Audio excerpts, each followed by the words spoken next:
ఈ రోజే డౌన్లోడ్ చేయండి. మీ ఫేవరెట్ షోస్ చూడండి. రండి స్వామి. మీ ఇంటిని దృష్టి దోషాల కంటే మించి వేరే ఏదో పట్టి పీడిస్తోంది. వీళ్ళ పెళ్లి జరిగిన నాటి నుంచి ఈ కుటుంబంలో సమస్యలు వస్తున్నాయి. ముందు వీళ్ళ జాతకం పరిశీలించండి.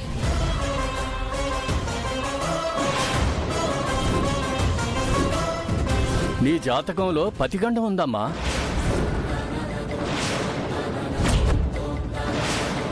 అంటే తన వల్ల రుద్రకి ప్రమాదమా? ఆ పాదదోషం వల్లే ఈ ఇంటికి అరిష్టాలు వాటిల్లుతున్నాయి. దీనికి పరిహారం ఏమిటి? వాళ్ళిద్దరూ ఒకటి కాకూడదు. వాళ్ళ కలయిక జరిగితే ప్రాణ నష్టం తప్పదు. ఇప్పుడు చెప్పండి, ఈ ఇంటికి జరిగిన అరిష్టానికి ఏం సమాధానం చెప్తారు?